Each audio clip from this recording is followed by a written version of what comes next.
మహాదేవుడును మన రక్షకుడు అయిన యేసుక్రీస్తు వారి శ్రేష్టమైన నామంలో ఉదయకాల మన్నా అనే చక్కని కార్యక్రమాన్ని చూస్తున్న మీ అందరికీ నిండు హృదయంతో వందనాలండి. దేవుని మహాకృప మీకు తోడుగా ఉండునుగాక. ఎలా ఉన్నారు? దేవుని కృపలో మీరందరూ క్షేమమే కదా? ప్రతిరోజు ఉదయకాల మన్నా చూస్తున్నారా? తప్పకుండా చూడండి. తప్పనిసరిగా దేవుడు ఎంతో కొంత మీతో మాట్లాడుతూనే ఉంటాడు. మర్చిపోకండి. కొంచెం సమయం కేటాయించండి. ఎంత దీవించబడతారో మీకు తెలిసిన వారికి దీన్ని పంపండి. షేర్ చేయటం అంటాం కదా, పంపించండి. వారు కూడా దీవించబడతారు. సరే, పరిశుద్ధ గ్రంథంలో నుంచి ఒక మాట చదివి మనం దేవుని వాక్యాన్ని ధ్యానం చేద్దాం. ఆ వాక్యం చదివే ముందు మిమ్మల్ని ఒక మాట నేను అడుగుతాను. దైవజనుడిగా మీకు ఆశ ఉందా?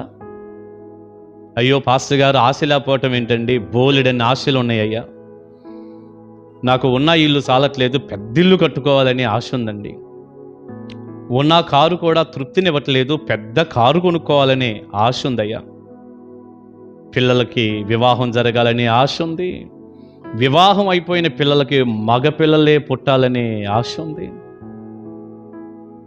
పెద్ద ఉద్యోగం మీద ఆశ ఉంది. డబ్బు మీద ఆశ ఉంది. బంగారం కావాలనే ఆశ ఉంది. కొన్ని స్థలాలు కావాలి, పొలాలు కావాలి. ఆశలు ఎందుకు లేవు పాస్టర్ గారు? బోలెడు ఆశలు ఉన్నాయి. ఫారెన్ కంట్రీ వెళ్ళాలనే ఆశ ఉంది. అక్కడే స్థిరపడాలనే ఆశ ఉంది. ఎన్ని ఆశలో మాకు! అబ్బా, మంచిదే. నిజంగా నీకు ఇందులో ఏదైనా అవసరం అయితే ఆశ కలిగి ఉండటం మంచిదే. ఆశ కలిగిన ప్రాణాన్ని దేవుడు తృప్తిపరుస్తాను అన్నాడుగా కీర్తనల గ్రంథంలో. నీకు ఏదైనా అవసరం అయితే అడగండి. నేను చెప్పిన లిస్టులో అవసరం లేదు, వాటి మీద అంత ఆశ కోరిక మాకు అక్కర్లేదనుకుంటే మానేయండి. ఏదైనా అత్యవసరం, ఒక ఇల్లు, బిడ్డల వివాహము, చదువులో, ఒక జాబో అవసరం ఉంటుంది చూడండి, అడగండి. తప్పకుండా మీ అవసరాన్ని దేవుడు తీర్చునుగాక. దేవుడు ఎప్పుడైనండి మన గొంతెమ్మ కోరికలు తీర్చడండి. మీరు గుర్తుపెట్టుకోవాలి. ఫిలిప్పీ 4:19 శ్రేష్టమైన మాట, క్రీస్తు యేసునందు మహిమలో మీ గొంతెమ్మ కోరికలన్నీ తీర్చబడును అలా. మీరు ఏది అడిగితే అది ఇవ్వబడును అలా. క్రీస్తు యేసునందు మహిమలో మీ ప్రతి అవసరము తీర్చబడును. మర్చిపోకండి. మీ అవసరం ఉంటే అడగండి, దేవుడు ఇస్తాడు. అయితే దైవజనుడిగా నేను ఒక మాట అంటాను. ఇదేనా ఆశ? దేవుని కొరకు ఏమైనా బ్రతకాలన్న ఆశ ఏమైనా ఉందా? ఇంకొంచెం ముందుకు వెళ్ళాలి, ఆధ్యాత్మికంగా ఇంకొంచెం లోతుల్లోకి వెళ్ళాలి, ఇంకా ప్రార్థనా జీవితం పెరగాలి, ఇంకా బైబిల్ ధ్యానం పెరగాలి, దేవునితో బాగా సన్నిహిత సంబంధం నేను ఏర్పాటు చేసుకోవాలి. ఇదంతా అశాశ్వతం కదా, వదిలిపెట్టి పోయే దాని మీద తారాస్థాయిలో ఆశ పెట్టుకో అక్కర్లేదు. నేను ఇంకొంచెం దేవుడికి దగ్గర అవ్వాలి, ఇంకొంచెం బలం పుంజుకోవాలి దేవునిలో అని ఇట్లాంటి ఆశలు ఏమైనా ఉన్నాయా? మనం కీర్తన 42 మొదటి వచనాలు గనక చూస్తే, కోరహు కుమారులకు ఉన్న ఆశ ఎంత ఆశ్చర్యంగా ఉందో. చదవనా నేను 2 వచనాలు. దుప్పి నీటి వాగుల కొరకు ఆశపడునట్లు దేవా, నీ కొరకు నా ప్రాణము ఆశపడుచున్నది. నా ప్రాణము దేవుని కొరకు తృష్ణగొనుచున్నది. జీవము గల దేవుని కొరకు తృష్ణగొనుచున్నది. దేవుని సన్నిధికి నేనెప్పుడు వచ్చేదను? ఆయన సన్నిధిని నేనెప్పుడు కనపడేదను. దుప్పి నీటి వాగుల కొరకు ఆశపడునట్లు దేవా, నీ కొరకు నా ప్రాణము ఆశపడుచున్నది, ఆశపడుతుంది. చూసారా మాటలన్నీ ఎలా చెప్పాడు? ఆశపడుతుంది, తృష్ణగొంటుంది. నేనెప్పుడు దేవుని సన్నిధికి వస్తాను, నేనెప్పుడు ఆయన సన్నిధిలో కనపడతాను. ఆశ. అది కూడా ఎంత ఆశ? దుప్పి నీటి వాగుల కొరకు ఆశపడినంత. దుప్పి తెలుసుగా మీకు? నీరు లేదు, బాగా దప్పిక అవుతుంది, చాలా ఆశ కలిగి ఉంది. నీరు కావాలి కావాలి కావాలి, అటు ఇటు ఇటు అటు పరిగెత్తుతుంది నీటి కోసం. ఓ స్థలంలో ఒక నీటి కొలను కనపడింది. అబ్బా, ఇక ఆ దుప్పి ఎంత ఆశతో ఆ నీరు తాగిద్దో మీరే చెప్పండి. ఆశ కలిగిన ప్రాణం దుప్పికి నీరు కావాలి, నీరు లేదు. ఈలోపు చక్కని కొలను కనపడింది. బ్రహ్మాండంగా అత్యానంద భరితురాలైన దుప్పి అలా వెళ్ళి నీరు కడుపు నిండా తాగి తృప్తి తీర్చుకుంటుంది. దుప్పి నీటి వాగుల కొరకు ఎంత ఆశపడి అలా పరిగెత్తుతూ ఎదురు చూస్తూ ఉంటుందో, దేవుని సన్నిధి కొరకు, దేవుని మాటల కొరకు, దేవుని వాక్యం అనే నీటి కొరకు. దేవుని వాక్యం నీటితో పోల్చబడిందిగా, సువార్తల్లో పత్రికల్లో ఉంది కదా. అలా దేవుని వాక్యం కొరకు, దేవుని సన్నిధి కొరకు, దేవునితో ఉండటం కొరకు, ఆయన సన్నిధిలో కనపడటం కొరకు గొప్ప ఆశ, గొప్ప తపన ఇదిగో ఈ కీర్తనాకారుడికి ఉంది, కోరహు కుమారులకి. అసలు వీళ్ళ పని ఏంటో తెలుసండి, దేవుని మందిరంలో ఉండటమే. ఆ మందిరం గేటు దగ్గరుండి వచ్చే పోయే వాళ్ళకి కాస్త స్వాగతం చెప్పి లోపలకు పంపుతూ కాస్త చూసుకోవటం. ఆ గేటు దగ్గర ఉండేవాళ్ళు. అందుకే మనం 84వ కీర్తన అనుకుంటాను, నా జ్ఞాపకం వస్తుంది. ప్రియులారా, 84వ కీర్తనలో చక్కని మాట ఇలా ఉంది, మీరు చూడండి. 10వ వచనం, నీ ఆవరణములో ఒక దినము గడుపుట 1000 దినముల కంటే శ్రేష్టము. భక్తిహీనుల గుడారములలో నివసించుట కంటే నా దేవుని మందిర ద్వారము నొద్ద నుండుట నాకిష్టం.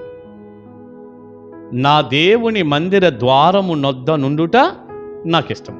ఈ పదం ఎవరన్నారు? చాలాసార్లు దావీదు ఇలా అన్నాడని మనం తొందరపడి చెప్పుకుంటూ ఉంటాం. ఒకసారి 84వ కీర్తన పైన ఉన్నటువంటి ఆ మాటలు చూడండి. కోరహు కుమారుల కీర్తన.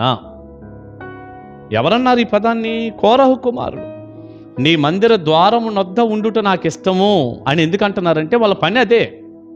ద్వారపాలకులు అంటామే, అక్కడ ఎంట్రన్స్లో నిలబడి అందరినీ లోపలకు పంపించి ఆరాధన క్రమంలో వారు వంతుగా వారు ఎంతో దేవుని పనిలో వాడబడుతూ సహాయపడుతూ వచ్చారు. ఎంత గొప్ప మాటలండి ఇవి. నేను ఎప్పుడు కనపడతాను నా దేవుని సన్నిధిలో, నేను ఎప్పుడు వెళ్తాను నా దేవుని దగ్గరికి, నేను కనపడాలి. ఆశ, దుప్పి నీటి వాగుల కొరకు ఆశపడినట్లు దేవా నీ కొరకు నా ప్రాణం ఆశపడుతుంది, తృష్ణగా ఉంటుంది, తపన పడుతుంది. అసలు ఆ మాటలన్నీ చూడండి. ఈ రోజున దేవుని సన్నిధిలో కనపడటానికి ప్రియులారా అసలు ఒట్టిపోయిన తనం కనపడుతుంది. ఆరాధనలు కూడా రావటల్లా. ప్రజలు చాలామంది అండి ఆదివారాలు కూడా పని చేసుకునే వాళ్ళు ఉన్నారు. ఇక మధ్యలో ప్రార్థనలకైతే శుభ్రంగా అవసరమైతే తినేసి హాయిగా తిరుగుతారు, టీవీలకో సెల్ ఫోన్కో అతుక్కుపోతారు. కానీ దేవుని సన్నిధి పరిగెత్తాలి.